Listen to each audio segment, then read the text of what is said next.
must be low.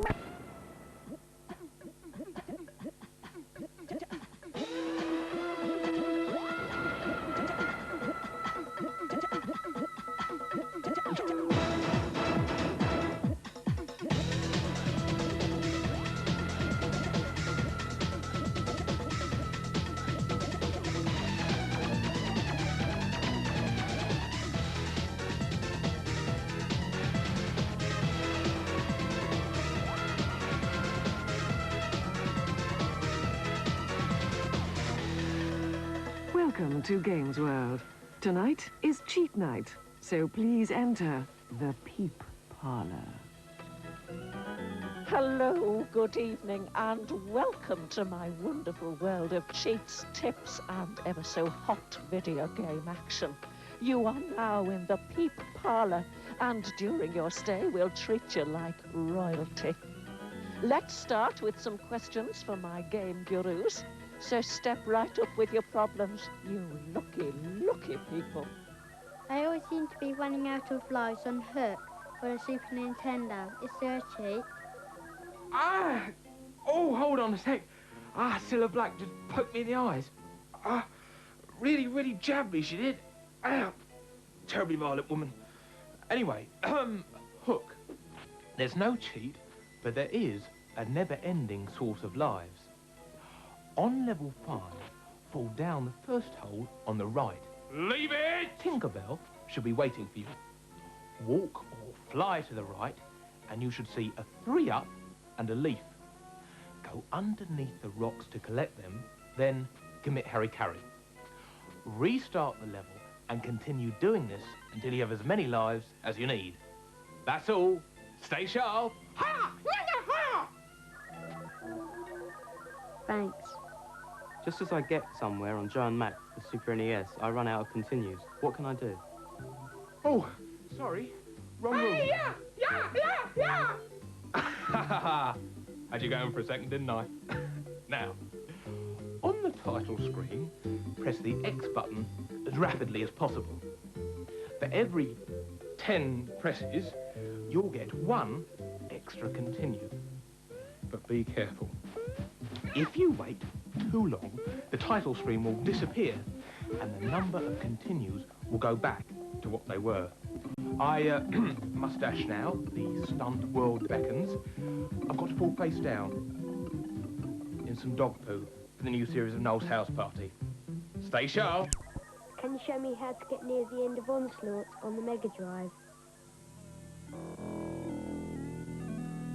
I can try, but I warn you, I'm not very good at directions. I still ain't found that Devon Thornton, but I'll give it a go. Right, go to the password entry screen and select all zeros as your password. Right, when you start the game, you'll be almost at the end, saving a lot of them that are time and effort. All right, my lovers? Thanks, O Naked One. Thank you very much, game gurus. Right, it's not every week you get the chance to save the world, but this week, Mr. Food Recycling himself, Big Boy Barrett, will personally halt global warming as he walks us through global gladiators. Are you ready? Yeah! Cool. That's right, yes sirree, the bow is back, and tonight I'm going to show you how to fight crime and save the ozone layer. In my Gladiator Masterclass for Global Gladiators. Now, the first thing you need to work out in Global Gladiators is the capabilities of your huge gun. Once you realise just what is possible, the game will become a heck of a lot easier. As well as shooting straight forward, by holding up or down on the joypad while firing, you can direct the goo towards monsters on platforms above and below you. This way you don't need to get in the monster's line of fire to shoot them. Also, take advantage of the gravity that will affect your gun's goo. If you can't reach a monster by shooting at it normally, just jump a few platforms above it and fire in a straight line so that the goo shoots forward and then dips to hit the monster below. One dangerous point to remember about your goo gun is that it does have quite a powerful kickback. So if you start letting the goo fly while standing on the edge of a platform, you'll be pushed back and off, sometimes to a rather slimy demise. Virtually every single level in Mick and Mac have a number of invisible platforms present in them. These nearly always lead to a large supply of goodies to boost your score. These comprise a huge amount of M's, extra hearts, and, if you're very lucky, a valuable extra life. But once again, you must take extra care while crossing these invisible walkways, as sometimes there are holes littered in the platform that will send you plummeting to your evil death. Handy M's usually mark the location of invisible platforms, so try to jump from one M to the next. Be sure of a sturdy platform when you land.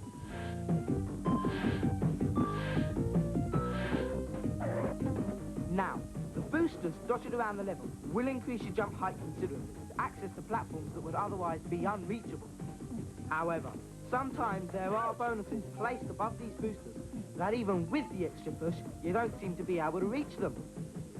The way to obtain these extras is to leap onto the booster, and just before its jump power diminishes, jump again to reach the goodies above, and if you're lucky, an invisible platform. Remember, while you're moving through the level, use the time that you have constructively, and try to collect as many M's as possible, as for each 100 that you collect, you earn an extra life. However, keep your eye on the clock while you're collecting these, or you could end up losing a life instead. Right, folks, if you'll excuse me, I've got a hot date waiting in the limo. So hot, in fact, that I can't even tell you who it is. Bit hush-hush at the moment. So until next we meet, see you later. Thank you, Ducky. Next is my favourite bit, our Hall of Fame, where we tip our hats to your outstanding moments of video game ecstasy. Get a load of this, lovies. Hi, my name's David Hogg, and I can complete the first level of Zool in 49 seconds.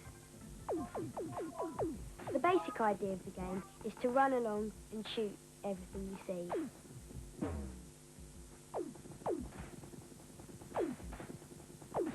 When you come across a bomb, only collect it as you are running.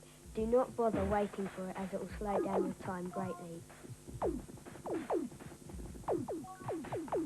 Do not cling on the walls for long. Remember to shoot everything while you're running. Remember not to shoot when you jump. Yes, made it. 49 seconds. It will be hard to beat, but if you do, remember to write in. My name's Gavin West, and I'm following up the challenge on Zool, and I can do it in 46 seconds, and this is how I do it. Tip number 1 is to constantly fire to avoid the baddies as they come onto the screen. If you collide with a baddie, it's going to slow you down quite a bit. Tip number 2, when Zool's in the air, I always make him do a spinning sword attack.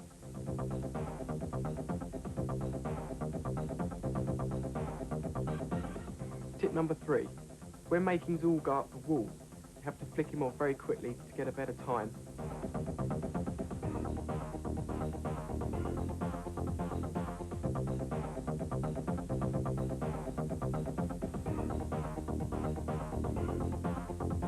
Tip number 4, you always have to kill the bees, because you never know when they're going to come back behind you. I'm quite pleased with my time, but I think it can be beaten. If you can do better, send your time into the Peep Parlour.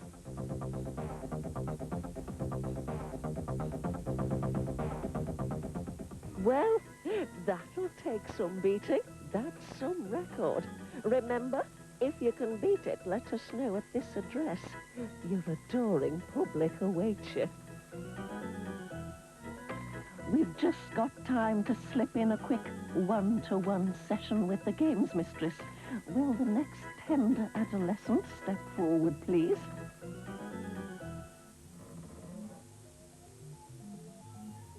I've heard there's a secret level hidden in the space zone for Super Mario Land 2. Is this true, games mistress?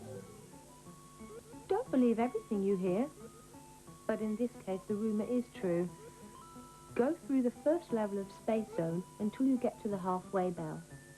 Jump up on the first block and up again. Go right across these blocks at the top of the level, making sure you collect all the coins on the way. Now, you get to the secret exit. This level is full of coins and bonuses, but you'll need to be clever to balance on the thin pillars of rock. There are 2 extra hidden lives about halfway through the level. A good incentive to polish those balancing skills. There are a few other little secrets I could tell you, but I'd rather leave you begging for more. Thank you very much. Well, thank you for that, Games Mistress. Time for a break now. Don't go away. We'll be back in a moment for the climax of this week's show. Please enter the Peep Parlour. Welcome back to my house of fun. My game gurus are eagerly awaiting your questions, so step up and fire away. Is there anything hidden in Cupid on the SNES? Pay attention! Cupid on the SNES? Oh, ha ha! You'll love this one. Right. Go to the options screen and hold down the L and R buttons simultaneously. A special screen should appear. Press select a few times for some freaky features. Most peculiar what? Over and out. Thanks. Could you show me where a hidden light is on the Street to Bridge 2 on the Mega Drive?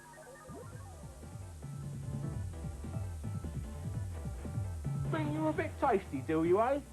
Fancy yourself as a bit of a wide boy, do you? Don't make me laugh. Right, sit down, shut up, and listen. Knock. I'm sure that's a wig. When you come out from the front of the truck on level 2, go to the top left of the screen. The extra light is hidden behind the truck's cab. All right, sunshine? Now clear off before I get the riot squad down here. Thanks, mate. I want some help on clue balls for the Mega Drive. Oh, what are you? Thick or something? A stupid git. Right, go to the music demo option and play the music from level 6. What tune it is too.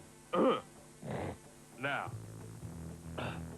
press A, C, A, and then B. Now, go back to the title screen. Start the game and watch the display at the bottom of the screen, saying which level you are about to play. Now, pressing B and up together will advance you a level, allowing you to see the entire game.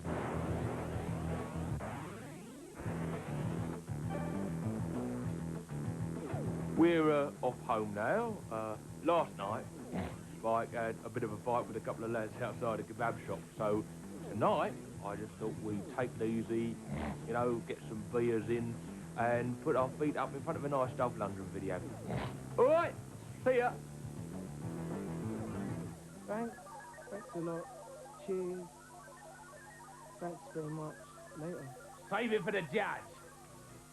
Now we've got a real treat. Radian Automatic is going to clean up Mutant League Soccer in his masterclass. Although clean up is the wrong word, he still hasn't had a bath.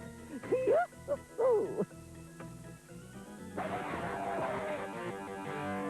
Mutant League football isn't too instinctive unless you're a real mutant, so for all the normal people out there, here's my masterclass on how to beat it. Best passing play is the deep go play in the shotgun formation. Remember, patience is a virtue. Hike the ball and bring up the passing windows and just wait until a receiver is free and throw the ball to him. This works most of the time and should give you at least 25 yards. The best running plays, which ought to give you at least a 5-yard gain almost all of the time, is any one of the shuttle options in the shotgun formation. Alternate between left and right shuttles, especially if you're playing on a field with an abyss. Simply peg the ball to the receiver, dash to the edge, turn the corner, and run like Billy-O. If you're playing against a particularly gullible friend, you can fool them into thinking you've selected a bribe the ref option by selecting the death bone play to the right of the bribe ref play. If he's on the ball, he should kill the ref, and you should get at least 15 yards by bribing your ref after he's been killed. When in a really tight spot in the second half, bribe your ref for a bogus 5-yard penalty, and probably another one when the opposition feel obliged to slaughter the ref. If they don't kill him, they'll probably get penalised again and again until they do. Save your audibles for the second and fourth quarters. Try not to be tempted into squandering them all in the early stages. Decent offensive audibles are the speed and quarterback and running back bombs. After all, you can check what they are without selecting them if you're quick and careful.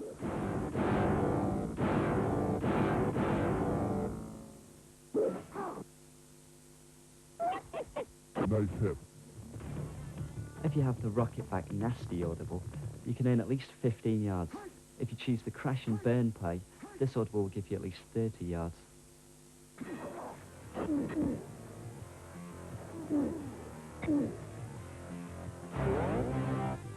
Well, that's the end of the Masterclass, but remember, it's only a game.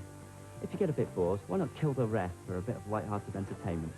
Who says computer games are too violent?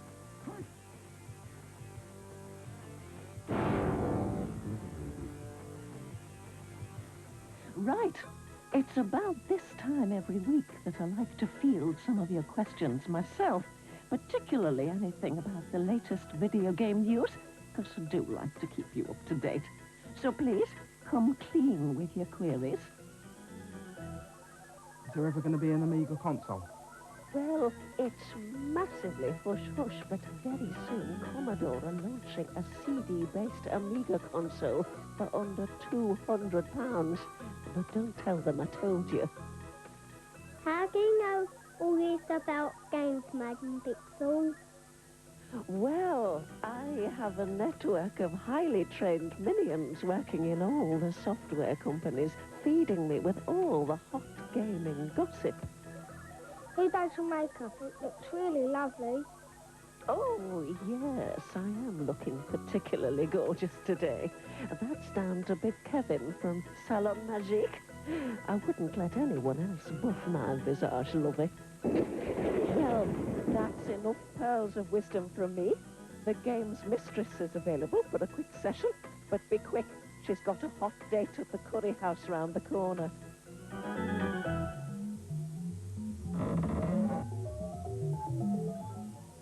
I'm stuck on Section 3, Level 10 on Krusty's Super Fun House for the SNES.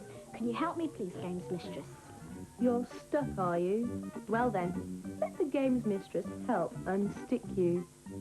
Enter the level and kick 3 of those barrels into the gap.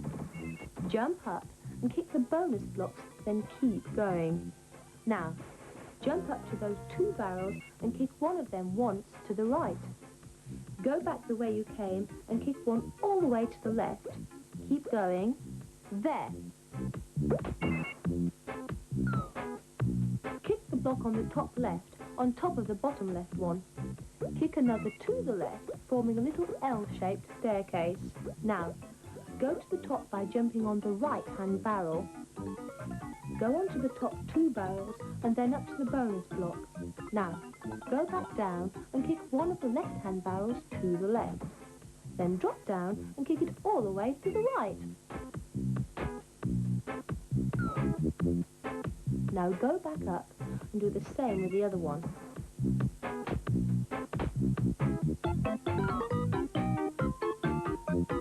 Finally, with the remaining barrel, kick it to the left and onto the middle platform, then to the right and onto the first barrel, and that should be it.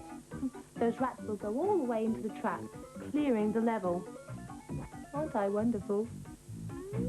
Thank you very much.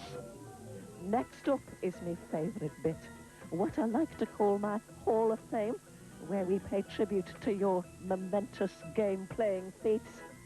I am truly humbled by your presence.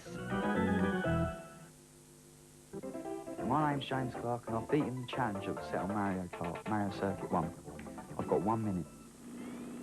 Right, to start off with, you've got to get a zoom score. I mean, you ought to know how to do this by now, but if you don't, here's what you do. Press the accelerator just after the first light, but before the second beat, and then you ought to zoom away. Right, you have to power slide all of the corners, every single one. But on the fourth corner, it's best to come off it a bit wide, so as you've got enough time to take the last long corner.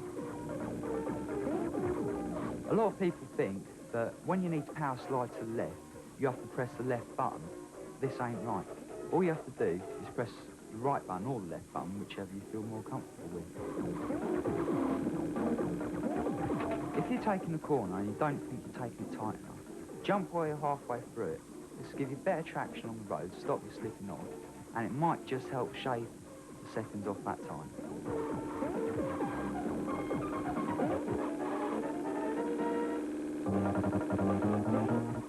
Is this the right room for the setting your trousers on fire competition?